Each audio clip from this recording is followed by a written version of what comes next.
Hey everybody, James Yeager with Tap Response. Thanks for watching. ESEE knives. You guys know I'm friends with Jeff Randall. If you don't, I am. And I've gotten some of his products before, and the guys here wind up taking them from me because they go, "Hey, can I have that?" I go, "Yeah." Then I give my stuff away, and I go, "Shit, I don't have any stuff." He's got some neat stuff. One of the things that they have down there that's very, very unique, very interesting, is this little survival arrowhead. And I know it might not seem like much and it's kind of barbed. That's not by accident. For spearing a fish or something like that. If it's just a spearhead, then you are very likely to lose the fish. You might kill it, but it might float away. But very, very cool little survival item. Probably underestimated. You could easily have a sheath made for that. Wear it as a necklace. Machetes. One of the first conversations that Jeff and I had many years ago, in the 90s, probably 20 years ago, was about knives and stuff like this. This is long before he got into the business. He was doing his jungle training thing, and this is a nice sheath. Sorry, most machetes come with some kind of crap. This is like something that you can wear this for a long time. It's got nice belt loops on both sides. Nice. Sorry to get off on a tangent there, but the first conversation we had was about a machete, and what's so funny is he said, you could probably get off the plane in most third world countries, jungle countries, and go to the nearest, I can't remember his exact words, but bazaar, buy you a $5 machete, and do everything pretty much you needed to do with that $5 machete. And he said, people want to have these expensive things, but as you guys have heard from me, mindset, tactics, skill, gear, while a small knife or this or that or 5 knives would be useful for these different things, Jeff said that you could probably get away with it. And it's funny because this is the first one of their machetes that I have touched, and and it's just like he said, man, you don't want one of those big heavy steel ones. He said you got to swing that thing all day going through the jungle. You've got to swing it all day going through the jungle all day long. He said those heavy ones will just wear you out. He said if you got chopped in a tree, they're great. But that's a legit blade. Blade El Salvador, handle USA. You know what? The fact that the blade is made in El Salvador doesn't bother me a bit. It's not China. And I'm just as impressed with the sheath. So I'm going to get this thing out. The reason I'm doing this, talking about knives again, you guys are asking me to do knife stuff. And so I'm going to do some more knife stuff, and I'm going to get out and do some more videos out in the woods and stuff like that. But super duper machete. Really nice. What's next? No particular order. This is just a great little knife, the Azula knife line. They've got the fancy ones now with the handles, but just a basic knife that's been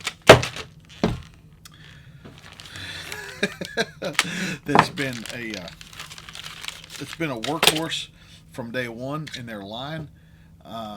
Just a basic little knife, and this one's got handles on it. They have the original one, and if I quote some of this stuff wrong, I apologize. But the original one was just a skeletonized handle, like if you took this one off, and they've started offering it with with these handles. Makes it really nice. Just a really nice little knife. Comes with the various items and things, and a ferrocerium rod, and you don't see that too often.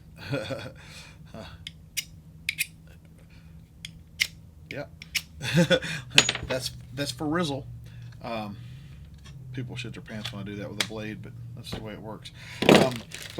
So all the fixings here, all kinds of stuff to configure it different ways, and different clips and pouches and stuff like that. But and this is just an introduction to these things. I'm going to get them out and actually use them. I'm not going to give these away.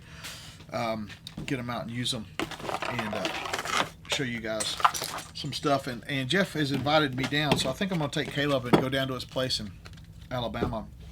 They've got courses down there, and I've taken classes with Jeff before, and he's just a him and his crew, all of his guys, even if it's not Jeff teaching, just a wonderful bunch of people. Everybody except Mike Perrin, I think he's gone senile, but everybody else pretty squared away down there, and great guys. And I've dropped a piece or two of that one. I'll set that aside. Pick up those pieces. Which one is this one? And made in Idaho Falls, Idaho. That is America. And when you compare these knives to the other ones on the market that aren't made in America, like that made in the USA, like it needs to mean something. It needs to mean something. And I'm sure with Jeff that I'm sure that it does mean something with Jeff. Yeah. Which one is this? I don't even know. The Laser Strike. And the Laser Strike is pretty neat. Comes with various belt attachments and stuff. But the Laser Strike comes with this silver washer. And you're like, what the hell are you talking about, Jaeger? Well, because you can use that as a tool to take the handles off. And inside the handle, I'm not going to do it, but inside the handle there's a ferrocerium rod for striking. So, like, you got one even if you think you don't got one. And this is just a really good size general purpose knife, 5-inch and something blade, maybe 6 inches, I don't know, but a 5-inch and something blade, just a nice knife, just a good all-around knife, just good stuff. The Laser Strike. And again, this is just an introduction. I'll certainly be doing more with these blades. The Junglist. I've never had one of these, and I'm excited to play with this one. This is almost almost a machete, except it would be one of those heavy ones that Jeff would want you to swing all day. So the first thing that strikes me is an incredibly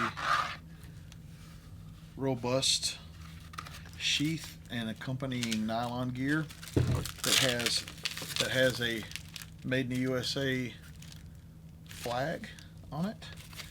And I wonder if just the flag was made in the USA. No, Jeff wouldn't do that. That's lots of knife. Not as heavy as I thought it was going to be. And I hear guys talk about this all the time, but balanced very well. Balanced very well. Yeah. Made in the USA. I like it. So this is more of a building a camp. This is it can't decide if it wants to be a machete or a hatchet or an axe or whatever the case may be, but this is for bigger cutting chores. I might try to see if I can poke me a hog with this thing. That'd be awesome. So made in the USA, and I got to tell you, like, the crew down at ESEE, I've said it before. I have to continue saying it. They're good people. They're good people. Jeff and Mike and the crew down there, and I've just met some of their newer guys. Are just great guys. They're the kind of dudes that I've said it 100 times, but they're kind of guys that if you were out somewhere and you had dinner with them or whatever, you would leave and you'd probably be at dinner with them ordering one of their knives because you felt guilty that you didn't own some product that was made by these awesome people. And that's the truth. Like, they're just damn fine Americans. And they're down there in Alabama, not Greenbow, but close enough. They're down there in Alabama and having their stuff made at different places in the United States, probably trying to find as competitive a price as they can because they can make it cheaper. in China, and you know most people would still buy it if it were made in China, and that's not good enough for these guys. So what I'm telling you is, ESEE knives deserves a second look. If you don't own one of their products, I think it's basically because you're retarded. That's the only explanation I have. But I'm just kidding. No, but really, you should own some of their stuff. Very nice. This machete is very nice. Very nice. I mean, I don't want to swing it all day, trust me, but very nice, very nice. And I'm interested to play with this, see if I can spear me some fish. Interested to play with the Arrowhead. And I don't want to take it out of the package because it looks like every point on it is super sharp. So got to be careful of that. What else? I can't think of anything right now. This is James Jacob for Title Response, reminding you that your responsibility to buy American never ends.